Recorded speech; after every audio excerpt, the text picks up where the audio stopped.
Good afternoon po sa mga magigiting na lingkod ng Panginoon. Welcome po sa atin po subject na Biblical Eschatology. Po. At dito na po tayo sa Revelation chapter 6. Interpretation of Revelation chapter 6. Pahayag, kapitulo 6. Ano kayang meron dito sa ating kapanahunan? Ito po, tayo po muna ay manalangin. Pastor Jose, open us in prayer. Sige, praise the Lord. Hindi ka po ang balita ng Diyos. Nagkapasalamat po kami ng Diyos sa mga Diyos na araw na sa amin. Hindi po namin nasalamat sa Diyos. Kasi ang patuloy sa amin sa panahon ng pagtuloy ng Diyos Roque. At nawa Panginoon, patuloy ang kaalaman. Ipagkalog po sa amin, Panginoon, patuloy natin magagamit sa pagtutuloy pangangaral ng Diyos sa amin. Salamat, Panginoon. Salamat mo po kami ng power of Jesus Christ. Amen.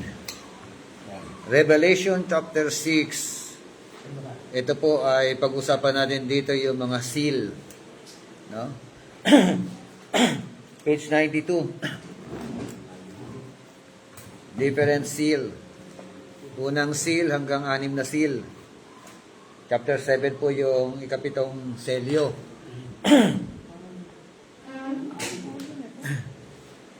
Sige po, pwede bang pakibasa natin, tig na 2 talata. So, Pedrick, chapter 6, verse 1 to 2. Chapter 6, verse 1 to 2. Nakita kong inalis ng kordero ang una sa 7 selyo. Narinig kong sinabi ng isa sa 4 na buhay na nilalang sa tinig na lakas ng kulog. Halika! At nakita ko ang isang kabayong puti na ang nakasakay ay may hawak na pana. Binigyan siya ng korona at siya'y umalis upang patuloy na manako. Verse 3. Verse 3 hanggang 4. Inalis ng kordero ang pangalawang selyo at narinig kong sinabi ng pangalawang buhay na nilalang, halika. Isa naman sa kabayong pula ang lumitaw na nakasakay sa binigyan ng kapangyarihang magpasimula ng digmaan sa lupa upang magpatayan ang mga tao. Binigyan siya ng isang malaking tabak. Okay, next. At nabuksan niya at nagtatake, narinig ko sila at nilang kabayong sabi, halika, tuloyin ako at narito ang isang kabayong itim. At yung nakasakay dito ay may isang timbangan sa kanyang kamay. Verse 6, at narinig ko ang gayong sa tinig sa gitna ng 4 nila ng buhay. Nagkasabi, sa isang denaryo ay isang takal at likod, sa isang denaryo ay tatlong takal na simbada. At huwag mo ipahamak ang labi sa tangalan. When he opened the fourth seal, I heard the voice of the fourth living creature saying, "Come and see." So I looked, and behold, a pale horse, and the name of the one who sat on it was Death. And Hades followed with him, and power was given to them over the fourth of the earth to kill with sword, with hunger, and with death, and by the beast of the earth. Next. 9. Inalis ng kordero ang 5 selyo at nakita ko sa ilalim ng dambana ang mga kaluluwa ng mga pinatay dahil sa salita ng Diyos at dahil sa matapat na pagsaksi nila rito. Ubus lakas silang sumigaw, "O Panginoon, makapangyarihan, banal at tapat, huwag na po ninyong patagalin o paghatol at pagpaparusa sa mga taong pumatay sa amin." Hanggang 11 na po. Tuloy mo na 11. Binigyan ng sige. puting kasuotan ang bawat isa sa kanila at sinabi sa kanila, magpahinga ng kaunti o kaunti pang panahon hanggang sa mabuo ang bilang ng kanilang mga kapatid at kasamahan sa paglilingkod kay Kristo na papatayin din tulad Hanggang 12 na. at inalis ng kordero ang pang-anim na selyo. Lumindol ng malakas ang araw ay nangitim na parang damit na panluksa at ang buwan ay naging kasimpulan ng dugo. Okay, sa verse 13, And the stars of the sky fell to the earth as a fig tree casts its unripe figs when shaken by a great wind. The sky was split apart like a scroll when it is rolled up, and every mountain and island were moved out of their places. then the kings of the earth, and the great men, and the commanders, and the rich, and the strong, and every slave, and every man, hid themselves in the caves, and among the rocks of the mountains. And they said to the mountains and to the rocks, Fall on us, and hide us from the presence of him who sits on the throne, and from the wrath of the Lamb. For the great day of the wrath has come, and who is able to stand? Who is able to stand? Sino yung makatatagal? So, dito po, isa-isahin po natin, ito pong Revelation chapter 6, sa verse 1, ang sabi po ng verse 1, and then I saw when the Lamb broke out one of the 7 seals. So, sa verse 1, sabi rin, and I saw when the Lamb. Anong ginawa niya? The Lamb broke out, ano? Yung sabi rin, ano? Sinira niya, tama ba? O binuksan. O, broke one of the 7 seals. At may narinig daw, ano? I heard one of the 4 living creatures. Nakarinig siya ng tinig mula sa isa sa nilalang na buhay. At ang sabi ng kanyang salita, habang yung salita raw, ano yung paglalarawan? Saying with a voice of thunder. Lakas ng kulog. So, sa manual natin, sabi ron, I was looking as the Lamb did this. So, ano yung kanya nakita? The first 4 seals apparently have a close resemblance and connection. The first 4 seals. Ibig sabihin daw po, merong connection. No, tapos sabi yan, note 2, that each is introduced by the cry, come, no, from one of the living beings. Yung ano raw, yung sigaw, ano, galing sa isang nilalang na buhay. Tanong, bakit? Because they are representatives of the land on which the judgment disclosed will be inflicted. Ano raw dahilan? Ano yung cry na ito? Magkaroon din tawag na ano?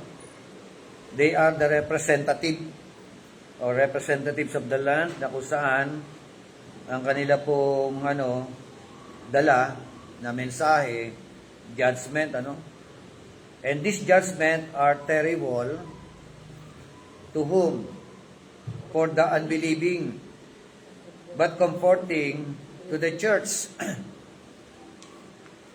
Sino na makatatagal?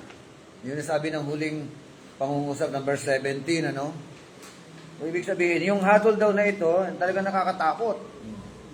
Di ba? Kahindik-hindik. Kanino kahindik-hindik? Sa mga taong walang Diyos, sa mga taong hindi nananampalataya o mananampalataya. O, ibig sabihin, nandiyan ang mananampalataya.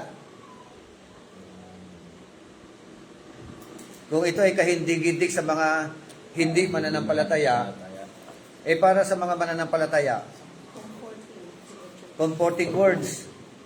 O ito ay pag-asa o kumbaga sa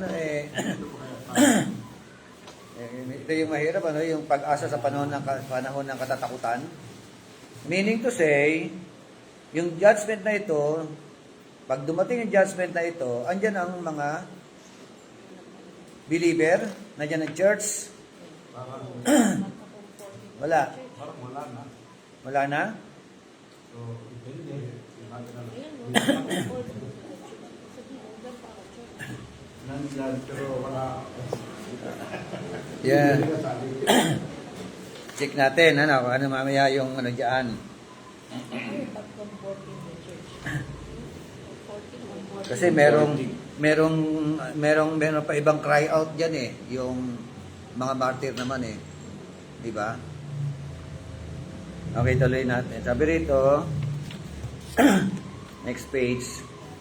The first 4 seals correspond to the symbols of Zechariah chapter 6 verse 2 to 3 and denote determinations of conquest, bloodshed, famine, and aggravated slaughter or mortality.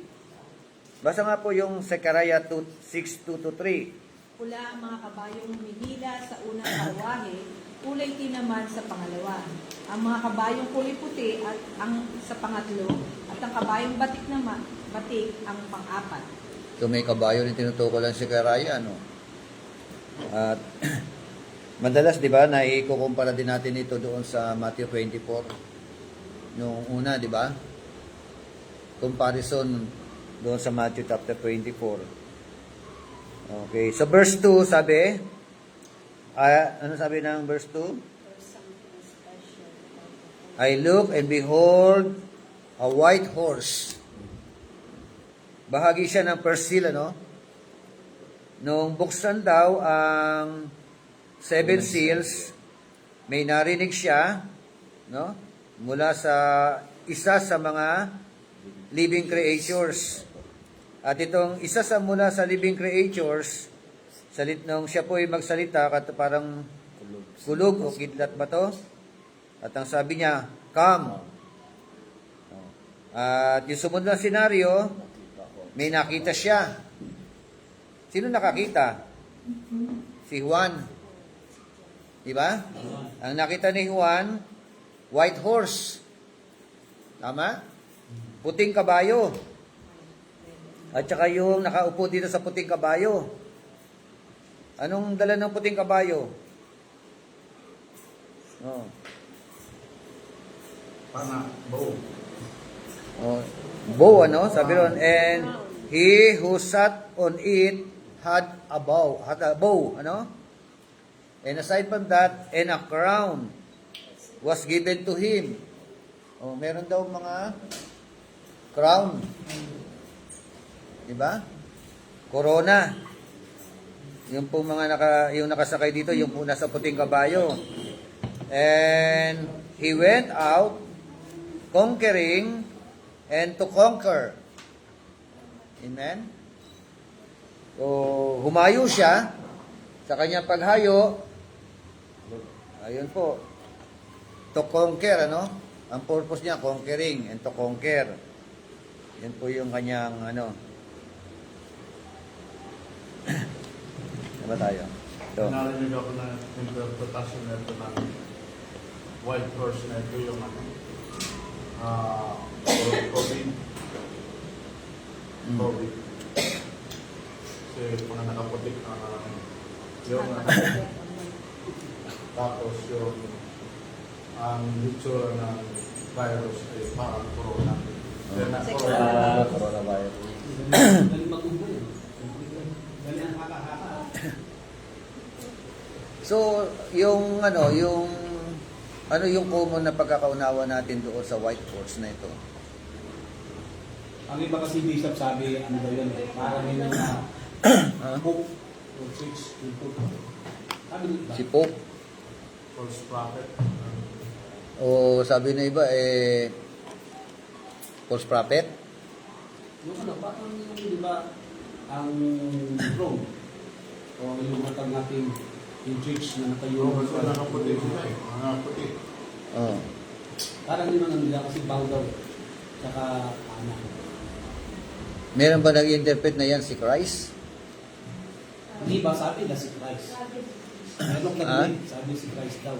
Pero si Christ kasi ang hawak, tabak eh. Tapos may tabak. Yung, hindi, ano yung bow? Ano yung bow? Ano yung? Ano yung di siya, yung pana. Pana. Yung tudla. Oo, yung ganun ba? Panudla, oo. Hindi na ganun, binabanat na ganun yung pare. Bawo yung abong. Bawo yun eh, ganun o. Yung bawo yung pinaka-bow yung binibanat. Tapos yung araw naman yung pinakabanat niya. Ay, yung panudla. Yun ang pinakaan. Tapos may bala. May ano. Sige, tingnan natin. Sabi po, some Greek manuscripts have yung salitang, and behold, here only, and then come and see. Some of the manuscripts, But all manuscripts say, and I saw, and behold, diba? Yan. And I saw, and behold. Dito sa manuscript na ito, ano to? I look, diba? And behold. Diba? Tapos after that, bigla na sabi ron, a white horse. Tapos pinaliwanag, no? Sa white horse may nakaupo. At merong pana. At merong crown na binigay sa kanya. At yun nga, and he went out, anong purpose? To conquer. Conquering and to conquer. Sino kaya yun, ano? Naalala ko lang si Alexander the Great, nung kanyang kapanahunan. Naging siya, di ba? Naging prominent talaga siya na conqueror. World conqueror siya si Alexander the Great At ang kanyang naging, yung lumabas sa kanyang mga labi, sabi na, wala na bang kaharian na po pwedeng makonquer? Parang ganun no? World conqueror yan si Alexander the Great napaaga lang talaga yung ano kaya kung hindi napaaga buhay yun at the age of 33 lang din namatay din yan nasa 30 anyos lang kung umabot ng 70 yan siguro magiging tanyag ng husto yung yung kaharian na yan aga niyang kinuha So, ngayon, tingnan natin kung sino kaya tinutukoy dito na Sabi na to understand the white horse rider as a symbol of Christ. A symbol of Christ per se, as many do, and the other riders as symbols of war, famine, etc., involves the interpretation or in confusion of imagery. Sabi raw, para raw maunawaan natin, malaman natin yung white horse rider. Ano raw yun? Symbol of Christ. Pero yung ibang mga rider, di ba pagtapos ng puti, what happened? Ano sumunod na kabayo? Kabayong pula. Kabayong pula. Di ba? Pagkatapos ng kabayong pula, Itim. Kabayong itim. kabayong itim. May ibig sabihin yung mga yan At yung sumunod na kabayo, kabayong maputla. The pale horse, So yung red horse, may red horse na rito, di ba?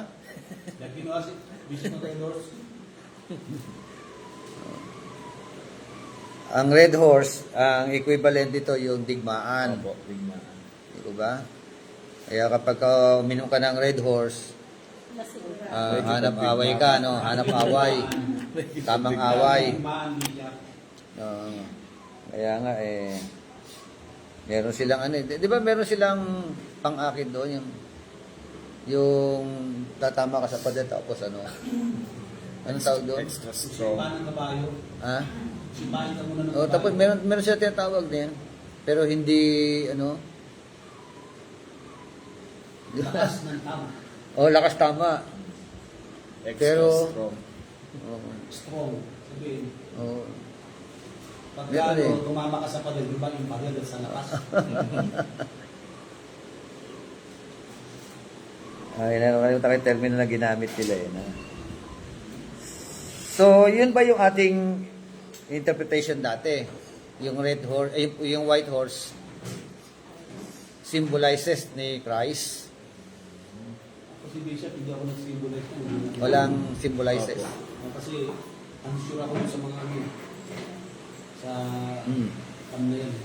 Kasi kailangan din ng history tsaka ng Yung iba naman, yung simbolo nila, yung white horse, na nagpapanggap lang na Yun po. Diba? Kasi sabi nila Na Bishop, puti. kung si Christ ito, yung isda dapat espada. Ano, yung word, sword. Oo. Sword dapat. Sir, Sabi yan ganun eh. Sabi po Ito kasi rito, busog at saka bawal yung Oh, yung kanyang dala. sabi po rito, ang unang kabayong white horse ay sumasalisan sa pagpapalaganap ng Ebanghelyo sa buong mundo. Gaya na sinabi ni Jesus sa Matthew 24:14. May pangalan ng buong salibutan sa mabuting balita sa araw ang bilang patuto sa lahat ng bansa nagkagayo darating ng wakas. Oh, yung stand yan, futurism yan. Futurism ang stand ng yung binasa ni Pastor Jackie yun. Diba? Oh, yan ang mga stand ng futurism. Kasi quote ang Matthew 24:14 eh. 13 to 14, matiling tapat hanggang wakas, maliligtas. At ipapangaral ang mabuting balita, di ba? Sa lahat. Para makuha ang tawag ito ng bow. Ako yung vote ko. Hindi yan gumagamit kasi ng mga ngaso. Sa panahon kasi nila, pag mga ngaso ka, bawal ng araw ang dating. So dyan, Ebanghelyo. Pagpapalaganap ng Ebanghelyo. Symbolizes ng white horse. Sabi ng Yan nga, oo. DPD. Kaya nga, sa manual, sabi nga natin, sa manual natin, if the first rider denotes the person or a person, the others should too. But in any case, according to analogy of corresponding prophecies, this is a fourfold symbol of impending judgment. Yung apat na kabayo, di ba? Four horse, white horse, red horse, black horse, pale horse. Ito raw po ay fourfold symbol of impending judgment. No? O nakaambang hatol. Di ba? Simbolo ng tinatawag na impending judgment. So, it may be, however, that the first rider represent the church going forth to conquer as empowered by Christ in Acts 1:1 and Matthew 28:18 to 20. Parang yung binasa mo, no? Yung first rider, Romans 8:37 and 16:20. It may be, however, that the first rider represents the church going forth. Anong purpose ng church? To conquer. Habang kino-conquer mo, siyempre makakapag-conquer ka, empowered by Christ. Acts 1:1, pakibasa. Unang kasaysayan na ginawa ko o Sopilo ay tungkol sa lahat ng pinasipulang ginawa at tinuro kay Jesus.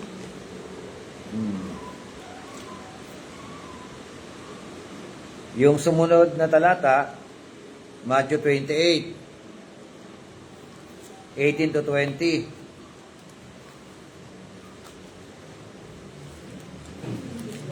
Lumapit si Jesus at sinabi sa kanila, "Binigay na sa akin ang lahat ng kapangyarihan sa langit at sa lupa. Kahit habang kayo'y humahayo, gawin ninyong alagad ko ang mga lahat ng lahat sa lahat ng bansa. Bautismuhan niyo sila sa pangalan ng Ama at Anak at ng Espiritu Santo. Turuan niyo silang sumunod sa lahat ng inuutos ko sa inyo. Tandaan ninyo, ako'y laging kasama ninyo hanggang sa katapusan ng panahon." Okay, 8:37 na Romans.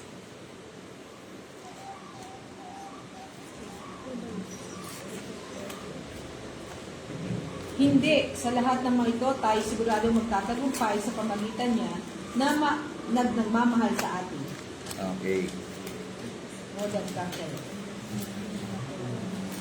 8:37.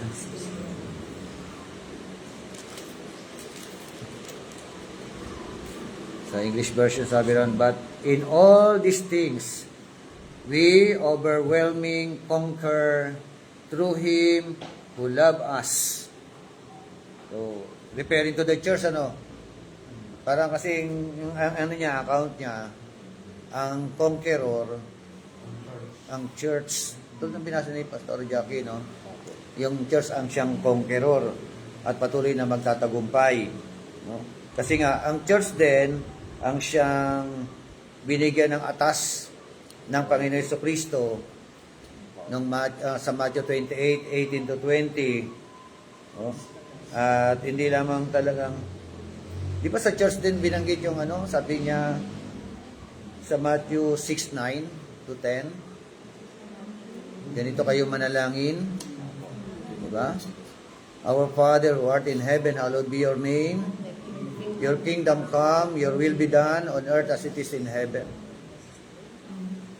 Prayer pa lang tinuturo sa kanila yon.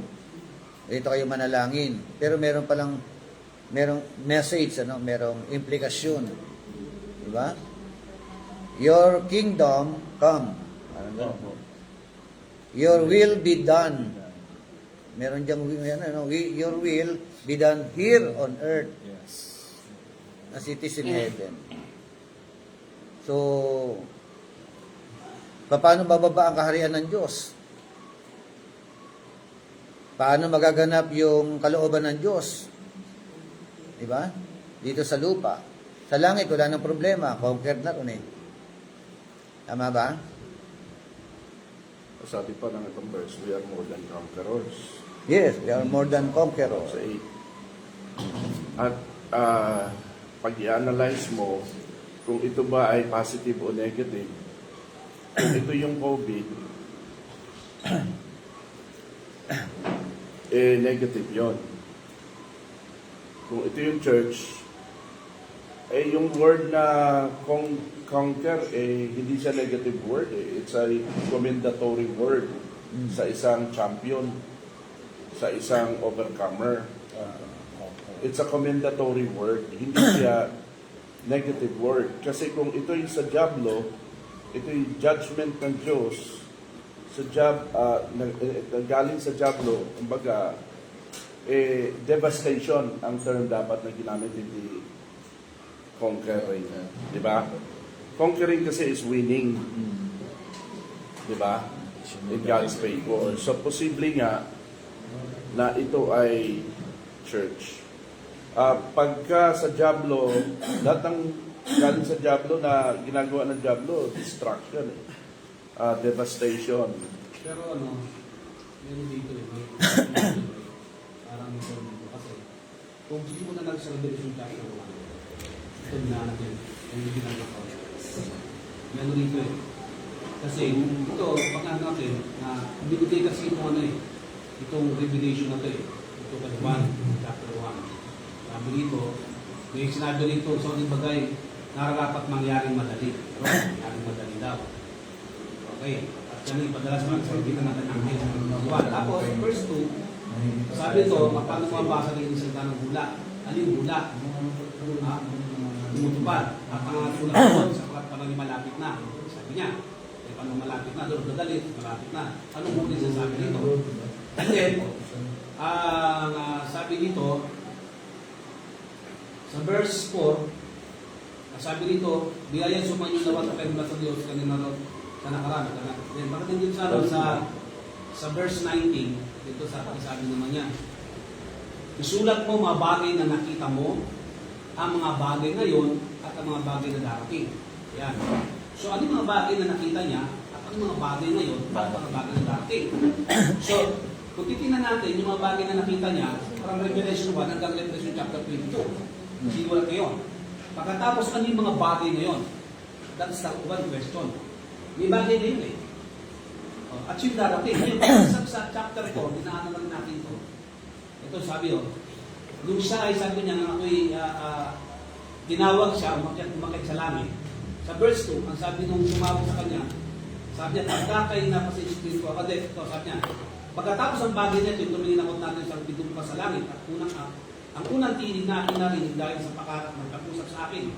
At nagsabi, umakyat ka rito, pakikita ko siya mga bagay na dapat mangyari sa haharapin. After yun, that is the purpose ng pagkakit niya ron. Noong una, parang dito lang sa lupa, hindi pa siya makyat. Pero, nasa espiritu siya. May tatlong bagay doon, hindi pinakita, mangyayari ngayon, at sa darating. So, yung pagkakit niya, pinakita. So, tapos na yung 1, 2, 3, yung church dito, hindi na natin. Chapter 1, 2, 3. Tapos na yan. Tapos Oh, na yan. eh, chapter 6 na nga tayo eh. Sa verse Pangilan 4, to? sabi niya, Bishop, sabi dito sa verse 4 kasi, ipakikita ko sa iyo yung mangyayari sa harapin. Oh. So ito na yun. Ano yung nakita niya? Ito yung hinaharap ito. Ito. Included na chapter 6.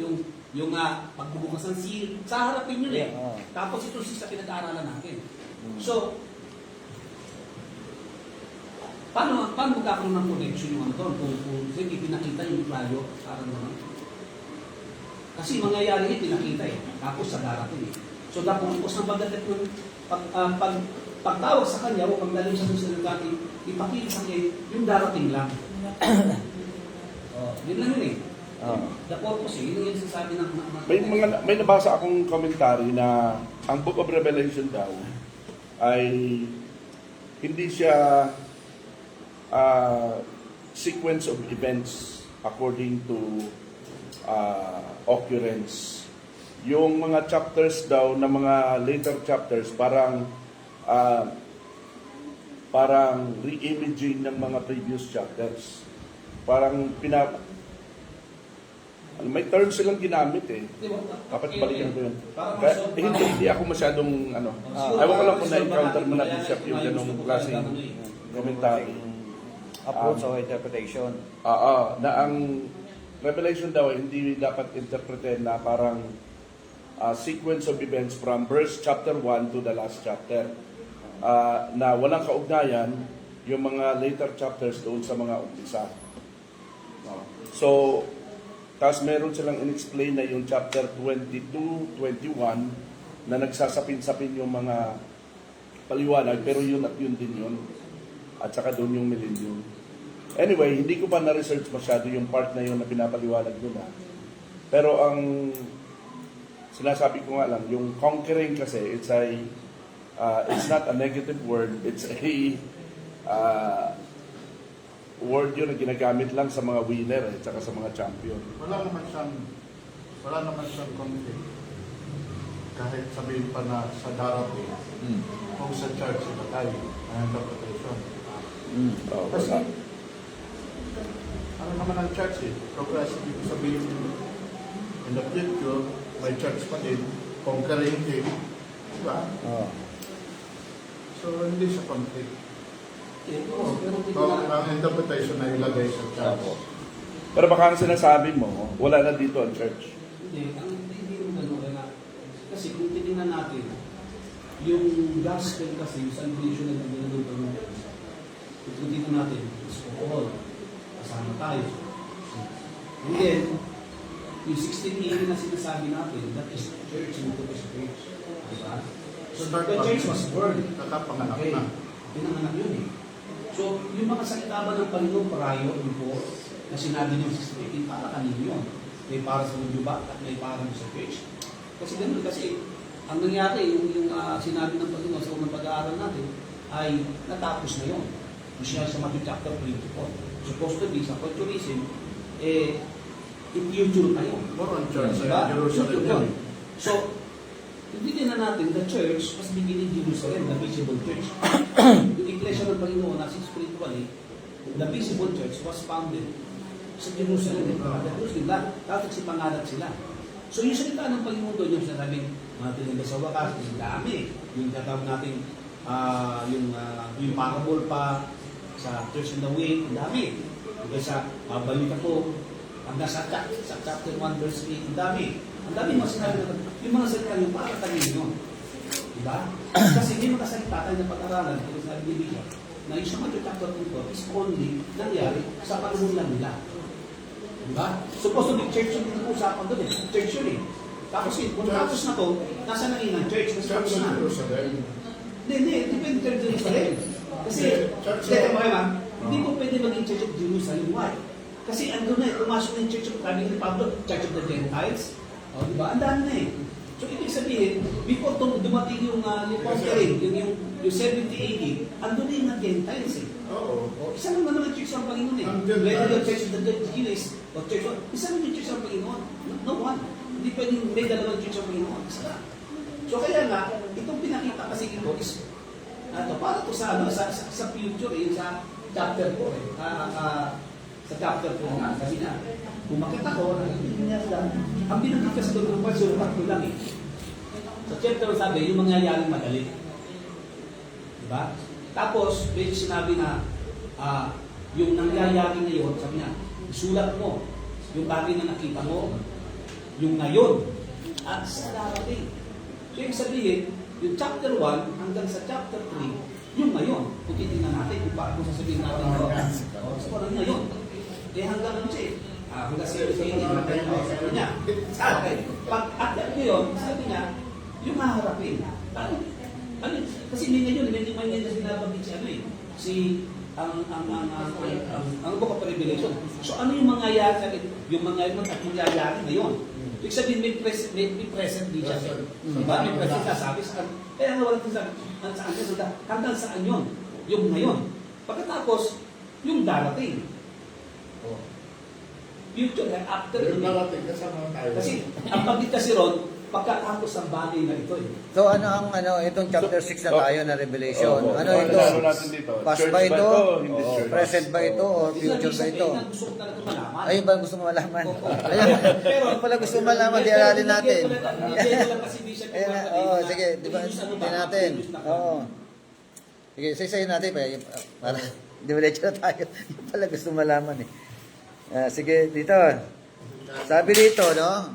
Sa ginagamit nating manual, ayon dito, yung rider ng white horse, yung nakasakay, sino raw? Sino raw? Symbol of Christ. Ha? Represent the church of Representing the church. Di ba? So kung ito ay representing the church, di ba? The rider represent the church. Anong gagawin ng church? Going forth to conquer as empowered by Christ. Yeah. Oh, di ba? Ayan na, di ba? Church yan. The church empowered by Christ. Kaya conqueror. Oh, sabi na 16:20 ng Romans, we are, sabi na dyan eh, the God of peace will soon crush Satan under your feet. Oh. So, sino po yung dudurog sa ulo ni Taning? Si God, ano? Sa pamamagitan din ng ano? Yung mga paa na di ba? Under our feet, under the feet of Ecclesia. The church, ano? Okay yan? So, yan. Tuloy natin, ano? Sabi ng manual natin, this corresponds with our Lord's predictions of empire-wide gospel preaching in Matthew 24:14. Pumapasok yung Matthew 24:14. Ito na, take note ha. Empire-wide gospel preaching. So, kanina pa pangaral? Sanlibutan. Sanlibutan nino? Sanlibutan ng panahon ng imperyo ng Roma. Balikan natin yung empire-wide preaching. So, sa panahon na yun, mayroong doon na ng wars and rumors of wars, falling by the edge of the sword, famines, pestilences, terrors, days of vengeance, and unheard of horrors. It is confirmed. May confirmation daw. Merong similarity. The similarity with 19:11 to 12 ng alin? Yung talata yun. The similarity with Zechariah 1:7 to 17, where the chief horseman is identified as the Lord.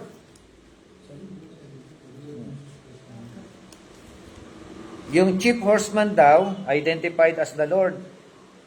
Number 3, the crown is the crown of royal dignity. Stated in Psalms 45, Revelation 19, verse 16. Tingnan nyo, Revelation chapter 19. Pagkaraan nito'y nabuksan ng langit at nakita ko isang kabayong puti. Ang sakay nito'y tinawag na tapat at totoo, sapagkat matuwid siyang gumatol sa pangkipagdigma. Parang nagliliyab na po ang kanyang mga mata at napuputungan siya ng maraming korona. Kasama, nakasulat sa kanyang katawan ang pangalan niya, ngunit siya lamang ang nakakaalam ng kahulugan niyo. Okay.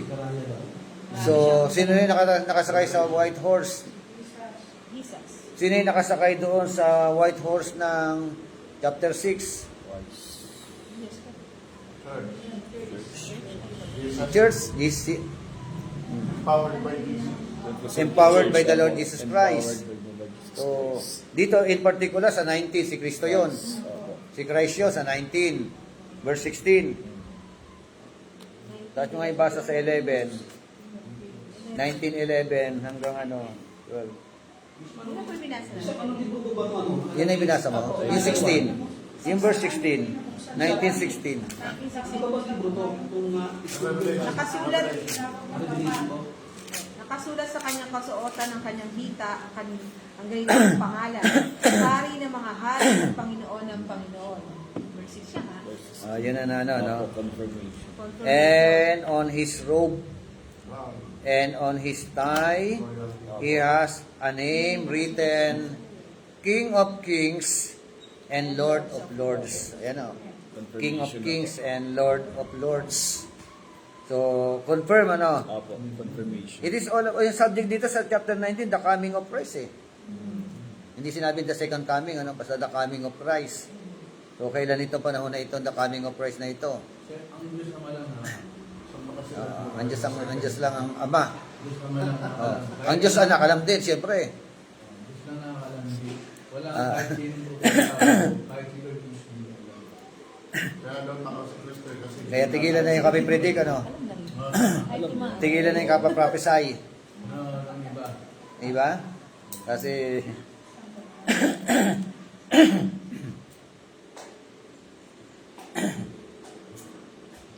so, sa chapter 6, kung ito ay church, church naman, ano yun? The church empowered by Christ. Apo. Ibinasa natin kanina. At ang trabaho ng church, saan church yun? Church sa panahon natin o church sa panahon nila? Mula sa panahon nila. Mula sa panahon nila hanggang sa panahon natin ngayon. Tayo mo kasi church, pinag-umplan yun eh. Hindi ko sabihin ng church ay katawan niya. So tayo po, lahat. Magmula mo o nandun ang sinabi ko. Tama. May Ecclesia, yung Iglesia. So, okay, binanggit na, sa Sekaraya. At ito nga yung crown, 1916. The other horses only have significance as another after what he does. Ito naman. Yung ibang horse, Significant. ibang symbolical yun. Another. Tama ba? Apo. Balikan natin, chapter 6 tayo. Ang Book of Revelation. Tama po yung conqueror na sinasabi. For victory. Sa page 94 tayo, sabi nga, conquering and to conquer. For victory and nothing but victory. Kaya yun po. So, the object of victory is the world as hostile to Christ. Siya lang naman talaga sa Bible yung binibigyan ng description ng conquering. Tsaka Conqueror, Oo. Hindi si Satan. So, hindi ito... So, imposibleng COVID yun. Imposibleng sa Satanas to. O ano pa man. For victory Bagay, talaga. ano kasi yan eh, open and seek kasi yan. Open and seek. Ibigay sa halaman, ibigay sa mga advertisement ang COVID. So, hindi po pwedeng i-attribute ito sa kung sino pa mga persona or whatever. Ano. Oh, Bishop, hindi. Kasi slave Christ ko, lang. Kasi red, tapos pink, black. Oo. Wala naman sinabing blue or another color. Kasi ang color, ang white kasi representing ano lang eh. Sa isang kwan lang eh. Kadilisan, Muna sa katwiran, mga Indian kadalisayan, Indians. at Diba? Ano white eh. So meron mga white, ang sabi ron, nagpapanggap. Purity. Kung sabi kasi ron, si Satan sa Corinto, nagpapanggap siya. Tupa rin. Kaya ano ng tupa, di ba? So, yung kanyang photo. So, ibig sabihin, representing talaga yan. Kung tingnan natin, representing talaga siya. Okay, balikan. Things na tayo na si ano to, sa church to. Si Christ ito. O, kasi open kasi yan eh. Kasi yan eh. Kasi- kasama yun, yung ano na yun. Marami po kasing comparison ng Matthew 24. Kinumpare ang Revelation chapter 6, 7, and 8 sa Matthew 24. Lalo lalo na sa particular chapter 6, ano? Yung Matthew 24, nung ginagano nila, pinagtutugtong nila, sabi sa verse 5, "For many will come in my name, and saying, I am the Christ, and will mislead many." So, kaya, according to them, to compare with Matthew 24, verse 4 to 5, yung ride horse, no, yung white horse na nakasakay doon, false Christ. Meron ganyan, may mga ganyang eschatology. Kaya nga medyo ano eh, medyo Di ba? pagbiluhan ka eh. Kaya, yun ang kanilang paghahambing eh.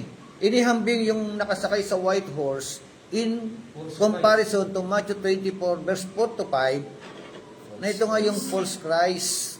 Yan nga, pinapalagay ang Santo Papa kasi Oh, yun. ang title niya eh, Vicarious Living, Carry in Christ. Religious system. Sa religious system talaga, conquer talaga siya. Conquer talaga siya. Hanggang ngayon nga eh.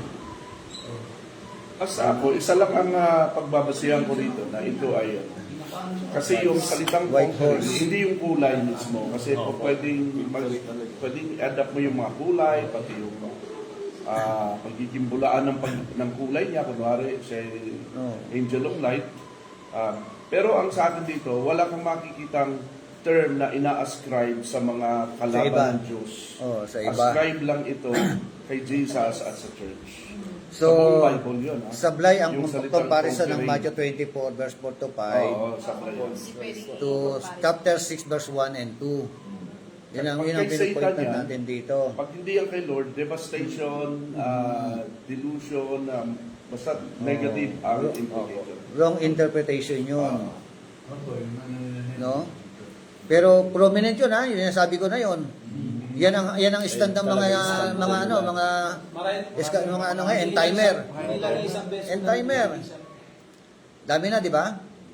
Lalo yung mga end-timer sa Yung iba naman, si Christ na, kaya lang, kaya nagkakaroon ng mga Oo.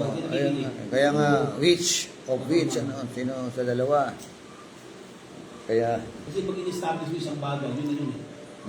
Inurutin natin, Oo. establish mo, yun na yun eh. Pag natin yung kausap mo, yun na yun. so meaning to say, yung Revelation chapter 6 na white horse, at saka Revelation 19, doon malinaw na malinaw eh, no?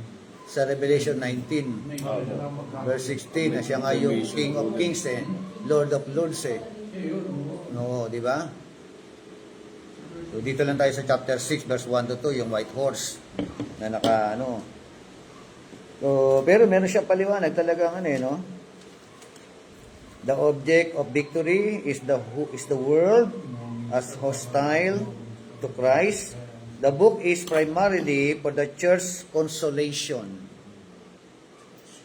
The book is primarily to the church consolation.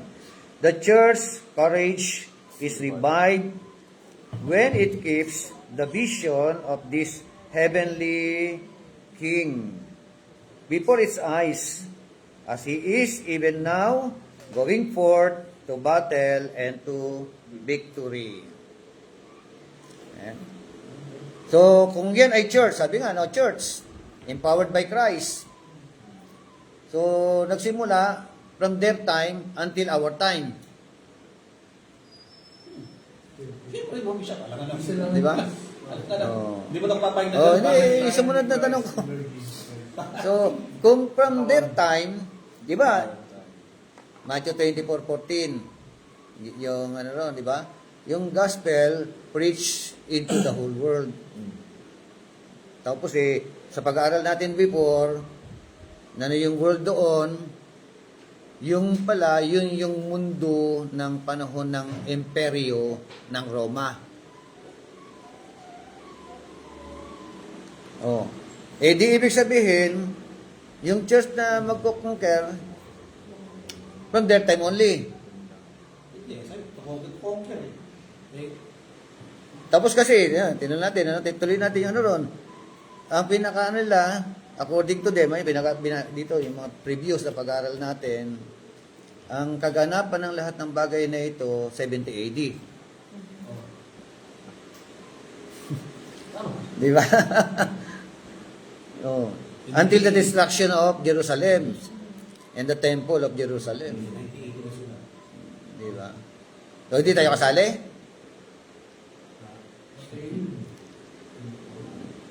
Sige, tutuloy ko na ito. Pinag-isip ko na. Verse 3. Kung siya pag-usapan, kasama tayo, di siya. Verse 3. Here is the threat of blood, conflict, and discord. Verse 3, no? One of the chief means whereby subdues an Christian world, breaking its might, confidence, and arrogance. To see war and terror overspread the world is to see the hand of Christ and dawn of victory. Ang sabi ng verse 3 and 4? Nang alisin ng kordero ang pangalawang selyo. Pangalawang selyo na tayo. Narinig kong sinabi ng pangalawang buhay na nilalang, halika, isa namang kabayong pula ang lumitaw na ang nakasakay ay binigyan ng kapangyarihan magpasimula ng digmaan sa lupa upang magpatayan ang mga tao. Binigyan siya ng isang malaking taba. So, hindi in-identify kung sino nakakasakay sa Black Horse, ano? Wala di siya. Symbolical na naman sigurado, di ba? Kasi symbolical more symbolical Pangalawang selyo. Ano nakita? Narinig I heard the second living creature. Ano sabi niya? Come. At nakita niya another horse. Pulang kabayo. Anong ginawa ng pulang kabayo? Went out. No? And to him who sat on it. May nakasakay, Sa pulang kabayo, may nakasakay dito. Ano rin binigay sa pulang kabayo? Kakayanan, it was granted to take peace from the earth. Hindi sabihin tanggalin ang kapayapaan sa lupa. No? And that men would slay one another. Batayan ng mga tao. Kaya pala talagang hindi ako makatulog kagabi. Walang kapayapaan kasi yung mga hindi naman ng red horse. Ang babae. May kapayapaan. Walang kapayapaan kaya So, and the great sword was given to him. Kanina, binigay sa kanya bow, Dito sa white horse, bow. Dito naman, Great sword. bakit dito great sword? Sabi niyo kanina, di ba? Espada yun no? Great sword. Literal, espada. Kasi magpapatayan nga Alangan naman, yung sword dito, word of God. Di ba? magpatayan. Magpapatayan Nagdalang ng dugo. Nagdalang din siya. Espada rin sa taas, espada rin. Talagang espada. Wala pa nangyayari nga doon. Labanan. Kapighatian pala. Kapighatian. Digmaan to Digmaan. War. Magpasimula ng Bagay kung may napanood ako ng pelikula na mula nung yung karang panahon. Puro lang naman sila. Wala namang tigil na papaya. Talagang short lang talaga ang gamit. Actually, Eh? So, mas payapa pa tayo ngayon. Kasi doon, walang batas-batas.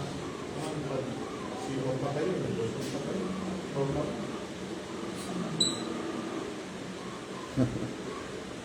anong patayan ang tinutukoy? Kailang patayan? Kailan yung senaryo? Is it future? Tignan, revelation ito, no? Or is it past tense? Kasi, Past? ano eh. Kasi ano eh, sabi niya, mangyayari na yun eh. Kasi Future? Future ba? Ano, future? Kasi kung pupunta tayo sa busy naman, Bishop, Yung parang panahon medyo ni John. alanganin. Hindi yung panahon ni John, future na yan. Kasi pagkatapos ng panahon na yan, puro naman ang patayan yun eh. Patay na yan. Hindi, ibig sabihin, yung kasing binigay sa kanya eh. Yung pinakita eh, yung ano eh, yung pinakita sa kanya, yung nakita mo, sulat mo. Kaya Pangalawa. yung future. Tapos yung pangalawa, yung nangyayari ngayon. Tapos, at Nangyayari sa'yo ng siya yung naharap. So hindi mo sinabing, Ano nga? Past o so, present ibig or sabihin, future? Nung ibinigay yung ano na yun, yung revelation ay sa kanya, ibig sabihin, from that time, onward, day 1, day 2, day 3, future yun. Kaya nga sabi ko nga, mula doon sa panahon nila ibinigay, asa na tayo, di ba? Kasi kasama din sa future eh, dumating na tayo, hindi tayo future. Saan pa tayo ngayon? Para sa kanila, future tayo, di ba? Pero pagdating sa atin, hindi na future para sa atin. Kung sa, kasi hindi tayo sa pag-aaral eh. Kaya itong hinahanap niya, yung ikalawang selyo, future ito. So, Pangalawang selyo na to. Oh. Ano, future? Hindi, Bishop, kasi future ito, pero continuous na, Bishop. Ha? Continuous ba? Yung ano niya. Continuous. Basta panahon nila, di ba? Oo. Okay. Ibig sabihin, hindi First, to past. Dito, pass. Sa ngayon. Pero sa ngayon, may mga pass na. Kasi from 1980 na, day 1, day 2. May mga digmaan man doon na yung 180. Hindi, ibig sabihin, sinasabi mo, ang tanong ko sa iyo kanina, future in our generation. O future in their generation. Kasi iba yung future in our generation and future in their generation. Kasi sabi ito pa, magaling sa kapayapaan sa lupa eh. Oh. Actually, sabi din, kapayapaan na tayo. Wala, di magdigmaan sa ibang mga lugar eh. So, politics pa rin, meron. Digmaan pa rin yan. Yung paglagaan ng kasamaan yun. Tingnan ko lang yung komento. Yung komento ng NASB. Yung kanyang comment, sabi niya. When the red horse is released, red horse, yung chapter 6 verse 4, war will break out in ways what we have never seen before. War is seen as an instrument of God's judgment throughout the Old Testament. Stated in Ezekiel chapter 21. Yun ang kanyang binabasa ko lang yung komento niya. Di ba? Ang tinutukoy niya, kasi daming digmaan talaga naranasan ng mga na yan. Sabi ko, panahon lang ni Nebuchadnezzar, di ba? Cyrus the Great, Haring-hari. di ba? Wala naman tigil ang digmaan. Walang tigil ang digmaan sa kanila, Parang ngayon, walang tigil. Yan, oo. Hanggang Palestine naman, Hamas naman ang kalaban, di ba? So, yun ang kanyang Sabi sa Romans 1:28-29 explains, just as they did not see fit to acknowledge God any longer, God gave them over to deprave Him. Anong dahilan? Because they did not acknowledge God any longer. Bakit? Lamig po. Lamig po. Ito lang. Patayin na to?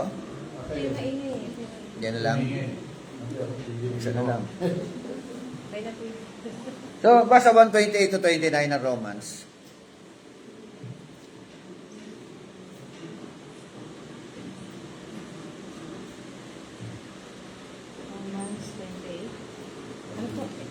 Romans 1:28 to 29. At palibasay, hindi naman kami na kilalanin ng Diyos. Binigyan sila ng Diyos sa isang mahali na pag-iisip upang gawin yung mga bagay na hindi na nararapat. Okay. Hanggang 29 yon. Naging alipin sila ng lahat ng uri ng kasamaan, kabuktutan, kasakaiman, masamang isip, pagkaingit, pagpapatay, pagtatalo, pagdaraya, at masamang hangarin. Sila naging mahilig sa chismis. So, sabi ng verse 28, and just as they did not see fit to acknowledge God any longer, God gave them over to depraved mind, to those things which are not proper. Mga chismosa pala dito. Depraved, no?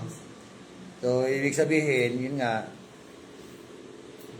yung mga, sabi nga dito, no, God gave them over to depraved mind, being filled with all unrighteousness, wickedness, greediness, evil, full of any envy, murder, strife, and deceit. So, that is the cause. Diba? Pero, yan, balikan natin dito yung ating verse 3 and 4. Yun nga, yung kabayong pula. One of the chief means whereby Christ subdues an anti-Christian world, breaking its might, confidence, and arrogance. To see war and terror overspread the world is to see the hand of Christ and the dawn of victory. Okay. About verse 5 and 6, kabayong ano? Kabayong itim. So, bali sino nga ito, Bishop? Itong ano ngayon to? Wala siyang ano to eh. ngayon? Ang pula. No, So, yung simbolo pula, ng ano? War. ano yung kung ano yung Yeah. pinaka natin? Pagkira lang. Digmaan eh, no? Magdala ng Pero basta ano, another, sabi, red horse eh. Ibig sabihin, Civil mula War. itong panahon, lahat ng The cases taken from the Pilipino. pinakawalan sa Oo. simula noon. Kasi bago pa dumating, pagkatapos siya, isa na debate, continuous yan eh. Digmaan yan eh. Tuloy-tuloy. So, ang dami pa mga digmaang mga matitindi. Panahon ni Hitler, matinding naranasan ng mga Israelita eh. Naging prophecy rin po yan ni Sekaraya kay Haring Dario po. Yung kabayan po. Kabayong pula. Buksan siya. Oo. Yung prophecy rin ni Sekaraya kay Haring Si Karaya sa panahon ni King Darius. Sa ng mga bansa, may mga rebelde. Kaya continuous yung digmaan. Kasi before makonquer mo isang kaharian, hindi pwedeng hindi dadanak ang dugo eh. So, itong red horse na to, ito'y nakaraan at kasalukuyan na gaganap at magandang pa. Kasi sabi, magkaroon ng marami siyang kapayapahan sa mga tuwa. Kukos ng Natural, kahirapan. Di ba? Hindi. So may mga kanya-kanyang kapanahon na may mga kanya-kanyang digmaan na From that time, siya kasi sinabi yung, ano nga eh, future nga eh. Sabihin, from day one, nagigay sa kanya to, ayun, that is future. O, yan na lang. Ngayon, future pa rin eh. Kaya lang sa atin, hindi magiging future kasi, yung bakit na nakalipas, hindi niya future yun. Okay, verse 5 at saka verse 6. Black horse. When he broke the third seal, I heard the third living creature. Oh, ikatatlong nilalang na buhay na to. Come. Tapos nakita niya raw. And behold, a black horse. And he who sat on it had a pair of scales in his hand. Merong timbangan. Diba? Black horse eh. And I heard something like a voice in the center of the four living creatures and saying, a quart of wheat for a denarius, and 3 quarts of barley for a denarius, and do not damage the oil and the wine. Do not damage the oil and the wine. Kung matindi yung pagka may digmaan, nagmamahalang bilihin. Diba? Walang pagkain eh, no? Kaya timbangan ang nakita niya doon sa sa nakasakay doon sa kabayo. Tama? Sa itim na kabayo. Yun na. Tapos sabi ni black, the color of mourning. Yan. Yun daw yung Merong mahilig sa black eh, no? Yung paborito niya, black yung color. Hindi, ano naman ang ibig sabihin ng black sa iba eh. Afraid ka. Ibig ba sabihin, mahilig sa color na black eh, malulungkutin? Hindi naman, ano? Tawag sa black. Elegant. Ako kasi gusto ko color, ano? Colorful eh. Ang black po. Pero sabi nila, black is beautiful. Sabi nila, Diyos, huwag ka magsuot ng black dahil sabi mo daw. Oo. Yan nga. Black is black. I want my baby back. So, yung sumunod na nakita niya nga, the balances, ano? So, ibig sabihin nito, ano to, scarcity. Ang ibig sabihin ng color. Oo. It is not a complete famine. No? Some things are spared, as in the 7th plague, no? Wheat, rye were spared, black barley were not. In Exodus chapter 9, verse 31 to 32. Ibig sabihin, hindi complete famine, hindi yung talagang matinding tagutom. Meron pang nabibili. In short, crisis lang. Yung crisis talaga. Hindi siya paano tayo, kumbaga sa ano, crisis to na matinding crisis. Kasi sa panahon ni Jesus Christ, ang sweldo ng isang laborer is 1 dinar. 1 dinar. 1 dinar, isang Ang dinar. sweldo niya. Oo. Sa loob ng, sa panahon nila, Panahon nila. 1 dinar. So sa 1 dinar, isang buong sweldo nila. So marami kang mabibili. Oo. Diba? Ang sabi doon, yung 1 dinar mo, isang takal sa simbahan lang ng lang. trigo. Oo. Sa maghapong pagkain. Sa maghapong pagkain. Maghapong paggawa. Oo. yung Maghapong kasi wala pang pagtatrabaho. timbangan nun eh. Ang timbangan ng araw, dito sa panahon natin, tatakan, Opo. Oo. gantang. Gata. Oo, di ba? Sabi nga, pinag-aralan din natin. At sa yung panahon nila, mga- baka pwede siguro mas malaki pang ano yung kanila. Sa isang denaryo, Oo. marami kang mabibili. Marami na. Marami kang mabibili. Parang Ano eh, ganun din siya. isang buwang, hindi naman kaya isang buwang Ay, hindi pagkain. Hindi mo kaya bis. Kasi pag nagkakaroon sa Andre, sa araw. Oo, Sabihin, sa loob isang araw, yung pangailangan mo is supported na isang denaryo. May ipo ka pa. Sobra pa. Matitira ka pa. Kaya, oo. Pero dito kasi wala na eh. Wala. Wala na eh. Kung saan, pag sumweldo ka, Diyan lang. sa buong maghapon mo na yun. Isang sweldo. Masipilin mo na. Oo. Ganun yun, yung crisis na to.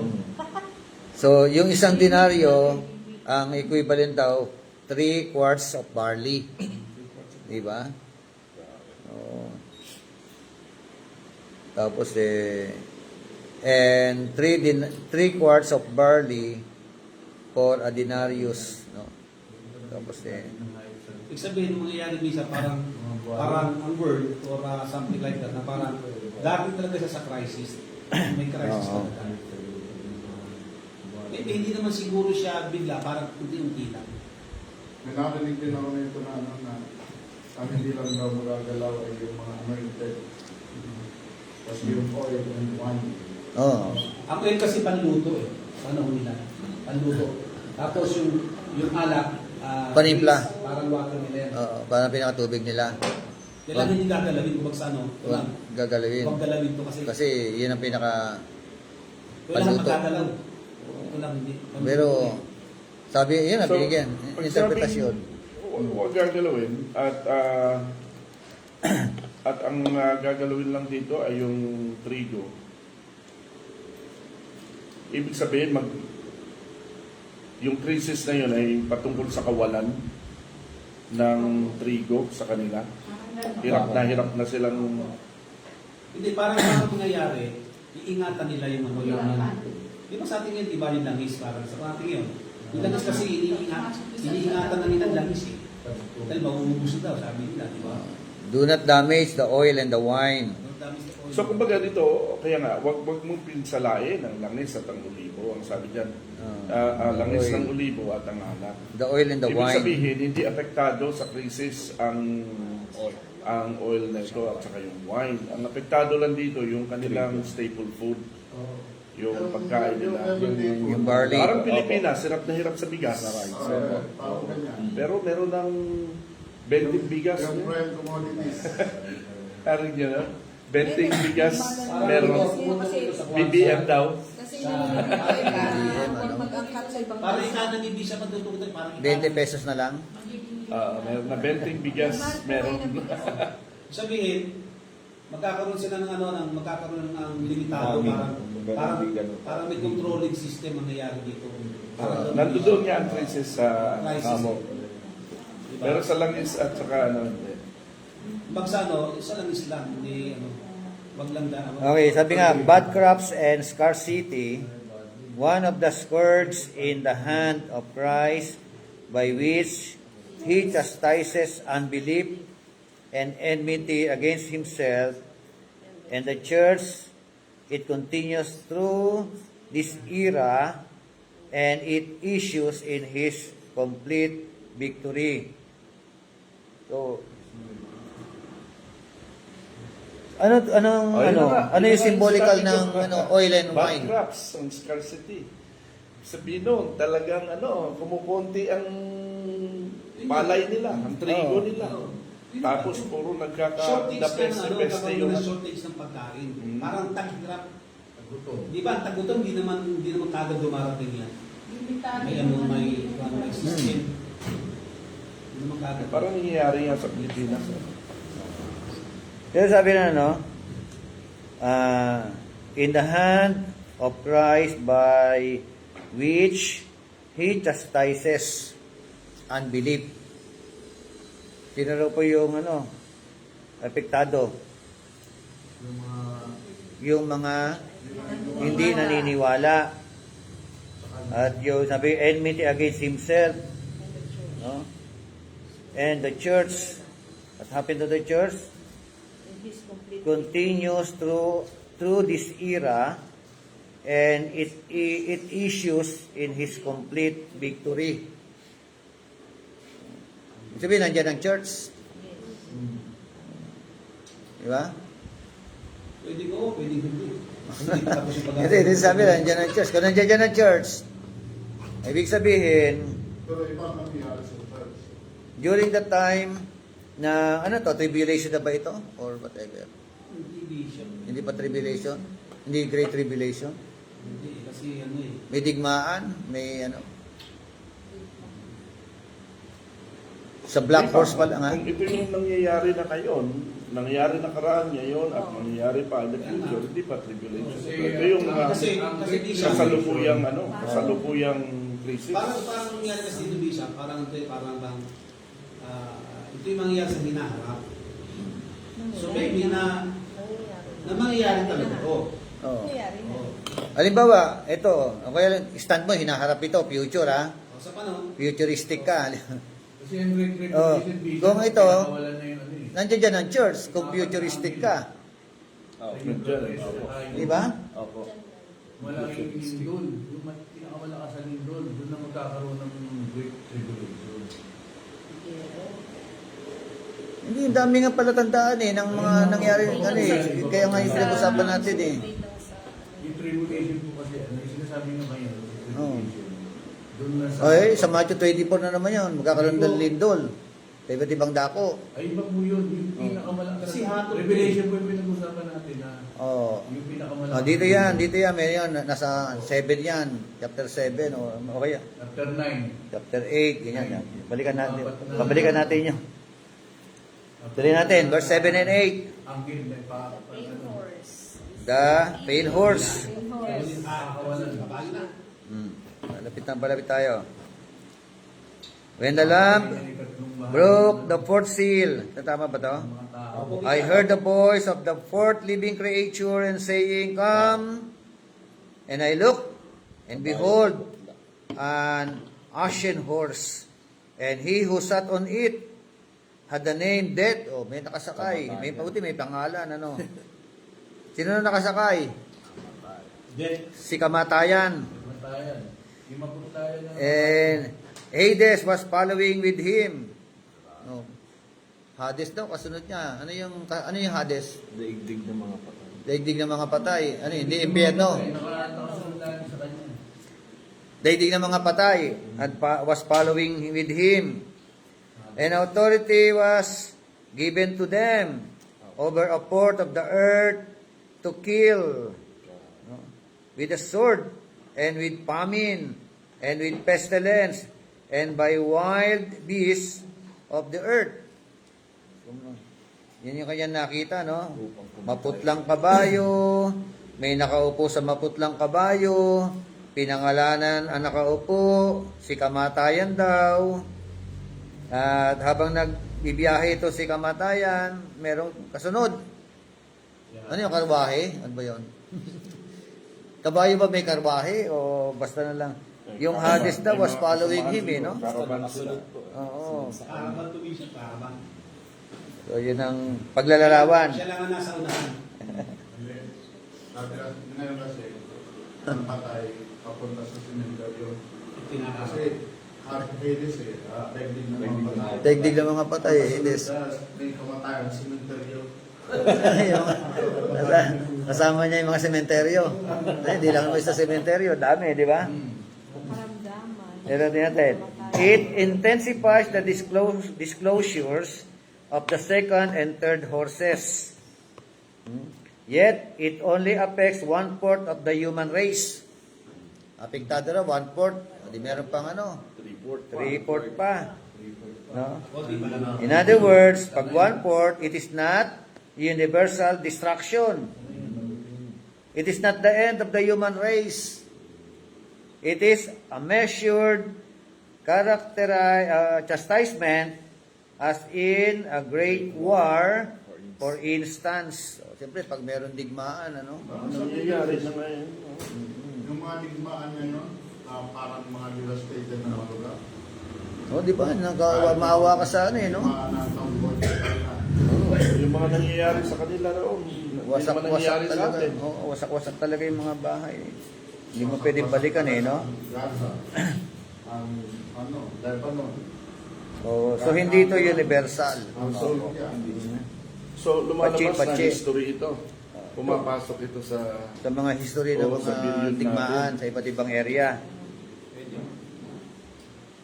Next, all these limited judgment are directed to one end, chastening and breaking the pride of enemies of the church, restraining their persecution and converting those who are to be converted. Restraining their persecution and converting those who are to be converted. So, nandito pa yung church. Dalawa, no? Ano purpose? Chastening and breaking the pride of the enemies of the church. That is the first purpose. And then restraining their persecution. Matigil na, no? And then converting those who are to be converted. Okay? All that follows is really an aspect of his victory. A deepening disclosure of the means. There is no reason to take this chronologically. There is no reason to take this chronologically. Okay, balik tayo sa ikalima. Verse 9. Revelation 6:9. The fifth seal. Basa. Hanggang 11. Nang alisin ng kordero ang panlimang selyo, nakita ko sa ilalim ng dambana ang mga kaluluwa ng mga pinatay dahil sa salita ng Diyos at dahil sa pagpapatotoo nila rito. Sumigaw sila ng malakas, O Panginoon, may kapangyarihan, o makapangyarihan, banal at tapat. Gaano pa katagal bago ninyo hatulan at parusahan ang mga tao sa daigdig na pumatay sa amin? Binigyan ng puting kasuotan ang bawat isa sa kanila at sinabi sa kanilang magpahinga ng kaunti pang panahon hanggang sa mabuo ang bilang ng kanilang mga kapatid at kapwa mga lingkod na papatayin din tulad nila. So ano yung cried out nila? Verse 10. And they cried out with a loud voice and saying, How long, O Lord, holy and true, will you refrain from judging and avenging our blood on those who dwell on the earth? Hanggang kailan, Panginoon, Diyos na banal, di ba? Ikaw ang totoo. Sabi lang, ano? Kailan mo kami ipagtatanggol, no? Ipaglalaban. Oh. You refrain from judging and avenging our blood on those who dwell on the earth. So ito yung mga martir, ano? Mga namatay dahil sa kanilang pananampalataya. Sino yung mga pumatay? Kailan pinatay? Nangyari ba nung buksan ng fourth seal? Nangyari ba nung buksan ng third seal? Oh, wala nakalagay kung kailan nangyari, no? So basta ang mga naging karanasan ng mga tao na ito, they were persecuted. No? Nung sila nabubuhay pa. Di ba? Dumanak ang kanilang mga dugo. Anong bishop eh? Kaya humihingi sila tumatawag sila kay Avenger. Di ba? Sino yung The Avenger? Meron kasing ano bishop eh. Meron kasing parang part 1 at part 2. Diba? Yeah. May part sa part 2 eh. Ano sagot niya? Sabi ng verse 11, and there was given to each of them a white robe, and they were told that they should rest for a little while longer until the number of their fellow servants and their brethren who were to be killed, even as they had been, would be completed also. Magpahingali kayo sandali. Binihisan ng white robe. Tapos ang sabi sa kanila, sige, magantay kayo for a little while longer. Hanggang mabuo ang bilang ng mga kapwa ninyo alipin, ng mga kapatid ninyo, no? Pananampalataya, napapatayin din katulad ninyo. Meron pa May part 2 bishop, part. ito future ito. Hindi kaya hindi kaya isa ka sa hinahantay na. Oo, Kung future yan, ha? Di ba? Oh, di ba? Charles Kirk. Oh, yung si Skirt, no? Sana ako may marka din ako na Di ba na Christian sana? Patayin din ako. Oh, Sa Egypt. patayin sa Mas gusto kong mapatay sa ganun. Oh, isa naman, no? Kaysa Kaysa sa mapatay ka sa mapatay ka sa naglalakwatsa ka, di ba? Patay ka dahil sa pangangaral kay Kristo. Oh. Ang dami ng mga pinatay from mga iba't ibang mga bansa sa pagtayo nila sa Sa pananampalataya. Nigeria. Sa Nigeria lang. Ano pa nakalive sa Facebook? Hmm. Pinugutan sila. Oo. Sa Nigeria. May mga pinupugutan ng ulo. Madami pa. Sa Nigeria, yung mga church. Sa Nigeria. So kumbaga, yung sabi diyan, ang nag-strike sa akin diyan, yung bilang, Oh, hanggang yung mapuno ang bilang. ng mga kumbaga markado na at inaantay na lang only time. Until na ma-completed eh. No? Sabi rin, Meron pre-appointed na sila na gano'n na mangyayari. Yan yung mga yun. Kaya nga, hindi natin alam, ano? Christian gathering ba yun? Yun ang bago ngayon, Christian gathering. Ano niyo po yun? Talagang pinasok Sa sa state, mga pinagbabaril. Pinagbabaril. pinagbabaril. Marami Sa mga ganyan mga Africa, senaryo. Pasabog pa sila. Niratrat yung church sa Africa. Sinunog ang simbahan, mga simbahan. Habang nagtitipon sila, sinunog. So, swerte tayo, makulaya tayo rin. Oh, kaya nga. Ayaw ko Tatamad-tamad kumilos. pa yung mga Ayaw ko kumilos. Taken for granted pa yung mga paglilingkod dito. Parang utang na loob. At doon, a matter of life and death eh. Ang mga services nila nagtatago under the ground eh. Oo, hindi ba talaga halos para lang ito. Meeting is- Malaya tayo sa Pilipinas. Hindi legal eh. Pero nagpupumilit sila. Sa akin namin siguro lalagay pa din. Okay, so yun ang ano, no? Ikalima na, malinaw na. White horse. Pagkatapos ng white horse, red horse. Tapos ng red horse, black horse. Tapos pale horse. No? Binuksan nyo ng apat na nilalang, ano? Nabuhay. Unang nilalang. Para may malinaw sa atin. Tapos fifth seal. Ikalimang, ano, martyr pala ito. Ang nakita niya, mga martyr saints, ano? The martyrs. So, yun, ano. At, yung sixth seal, from verse 12 hanggang verse 17. So, sabi ron, I look, when he broke the sixth seal, and there was a great earthquake. O, ito na, Brad. Masok na. Pang-anim na selyo. Ano nangyari? Merong the big one ba ito? Baka hindi lang big one ito, no? Great earthquake ito, no? Hindi ito big one, eh. What happened? Nung dumating ang great earthquake, and the sun became black. Oh. A sackcloth made of hair. And the whole moon became like blood. Nagkulay dugo. And the altars of the sky, the stars of the sky, fell to the earth. O, nalaglag. Yeah. Talagang great earthquake ito, no? As a fig tree casts its unripe figs when shaken by a great wind. Yun ang pagpapagaliliwanag. Ano? The sky was split apart like a scroll when it is rolled up.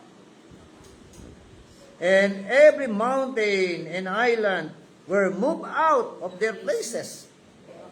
Matindi ito kung literal itong mga to, no? Diba? Then, the kings of the earth, and the great men, and the commanders, and the rich, and the strong, and every slave, and every man, hid themselves in the caves. Nagsipagtago na sa mga kuweba, and among the rocks of the mountains. Anong purpose sa pagtago? Verse 16. And they said to the mountains, and to the rocks, kinausap na yung mga bundok, saka yung mga bato. Ano sabi? Fall on us. Diba? Hide us from the presence of him who sits on the throne, and from the wrath of the Lamb. Instead of manalangin, they were begging for the mountains and to the rocks. Fall on us. Bakit? Marami na po ngayon ganyan. Hindi sabi mga mayayaman, nakatira rin. Gumawa sila sa mga talaga, kuweba, sa mga ilalim sa buka ng bahay. Okay.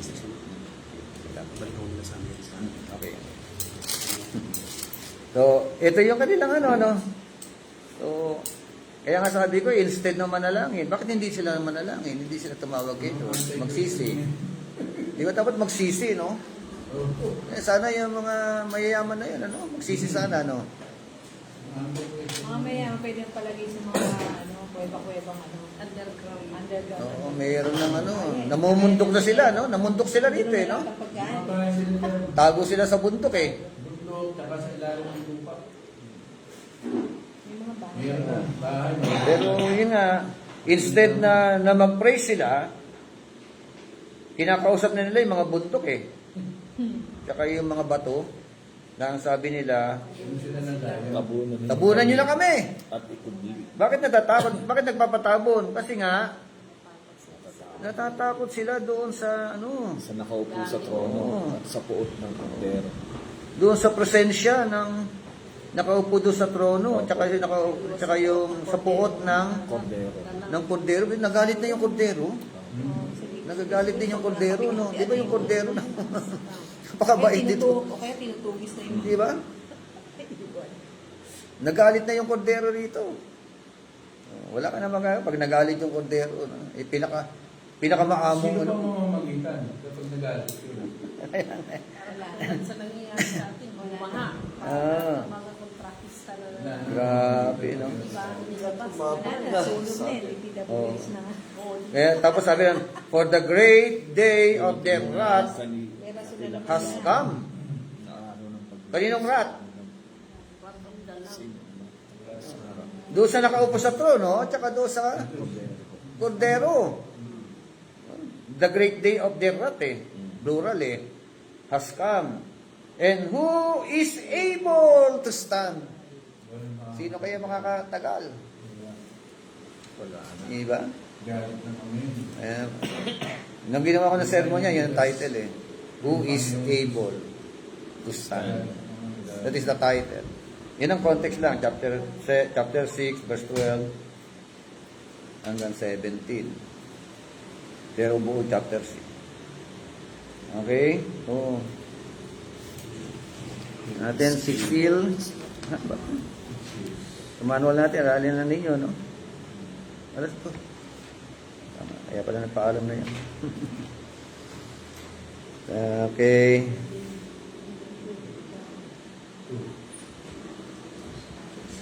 The sixth seal, chapter 12, verse 12 to 17. The first the calamity is described, verses 12 to 14. This description is completed in the number 7, divided by 4 and 3. Okay? Ano yung mga nangyari? The earthquake, great earthquake yan, ha? Sun becoming black, moon as blood, and the stars falling. The heavens disappearing. Talagang napunit ang kalangitan, ano? The mountains and the islands moving out of their places. Talagang grabe galaw nito, no? It is important here to notice the striking parallel between what is stated here in the vision granted to John and the almost identical things that said Jesus in his prophetic discourse on the Mount of Olives. The sixth seal. Ito. And behold, there was a great earthquake, and the sun became black, as sackcloth of hair. Number 3, and the moon became as blood. Number 4, and the stars of heaven fell unto the earth. Number 5, and the heavens departed as a scroll when it is rolled together. Number 6, and the kings, etc., hid themselves and said to the mountains and the rocks, fall on us and hide us. How about the Olivet prophecy? Nasabi ng 24:7, and there shall be earthquakes in various places. Chapter 24, verse 7. Tapos na 29, immediately after tribulation of those, the sun will be darkened. 24 namadya 24. Kaya ito yung ito yung naging pinanghawakan ng mga post-tribulationists. Na during that time ng Great Tribulation, nandiyan dyan pa mga Kristiyano. Yeah. Wala na. Pag Great Tribulation, wala na. Hindi nga, ito nga pinangawa. Nila. Verse 29 nga eh. Ito nga yung, kaya nga, didepensa ka niya. Pagka kinausap mo yan, hindi ka mananalo ng debate dyan. Didebate talaga nila, lalaban nila yan. Oh, kasi may mga, yung iba naman, mga pre-tribulationists, no? Merong mid-tribulationist na sa kalagitnaan, bago i-put up. Yung iba naman bago magkaroon ng mangyari yung mga ganyan. Yung verse 6, chapter 6 na yan. Oo. May mga kanya-kanyang yun. So pag sinabing pre-trib, itong buong chapter 6, wala na dito ang church. Pag pre-trib ka. Pre-trib po. Wala na. Opo. Pero, by the way it is being said dito, mukhang nandyan pa. Ano ba siya? Oh, kaya nga, ako din sa mga Ito sa chapter 6. Oo. Chapter 6. Hindi ba yung halos mga naiwan sa ang church? prominente ngayon, pre-trib. Sila yung nakikipaglaban dyan. Kaya Wala na rin. Diba? Dahil naman sila satan. Ang church. Nila, Oo, Kaya diba? mali yung Sila ngayon yung nag-stand. common understanding. Pre-trib. Diba? Ang hinahanap ko dito, yung saan kinuha yung silent rapture. Oh. Silent rapture kasi naganap dito eh. Kaya wala na sila sa chapter 6. Saan meron ba ritong silent rapture ka? Wala nga eh. Hindi pwede magdagdag. Hindi pwede Dalawa kasi yung magbawas. phases ng rapture. Silent rapture at saka yung rapture sa pagbaba ni Christ na. Kaya nasalubungin. Doon sa una, bababa si Christ hanggang alapaap lang. Yung rapture mga tao. Yun yung silent rapture. Ang ginamit nila doon is dalawa kayong magkatabi sa mawawala yung isa. Hindi mo alam ano nangyari. Kaya sa YouTube may pinapakita silang may mga nag-disappear na mga ano Illustration eh. po.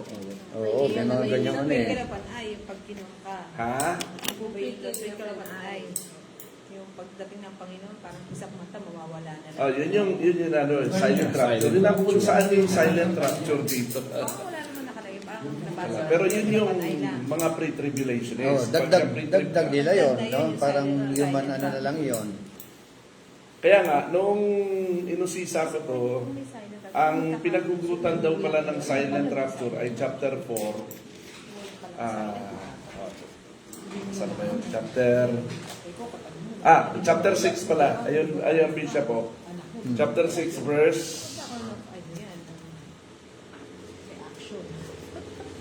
Parapture lang muna pa kasi mag-ayos ang namin eh. Oo nga. Sige po, ano tayo? Pray na muna tayo. Next time na lang.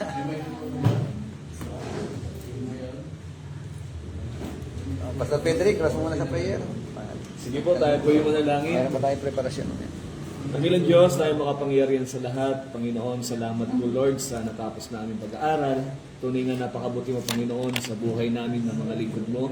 At dalangin ko nga po Panginoon na anuman yung natutunan namin, huwag po itong masayang, kundi ituro rin po Panginoon sa mga taong pinagkatiwala mo sa amin Panginoon. Maging sa taong ginamit mo Lord, patuloy mo nga siyang bigyan ng karunungan na nagmumula sa iyo. At sa aming pansamantalang pag-iwahiwalay, Panginoon, kung paano mo kami iningatan papunta rito, gayon din yung pag-iingat na makamtan namin, Panginoon, hanggang kami makauwi sa aming tahanan. Maraming salamat po, ito Panginoon, ang aming samot dalangin, sa tanging pangalan ni Jesus. Amen. Amen. Bless po. See you on Saturday. ayun, And on silent Monday. rapture nasa chapter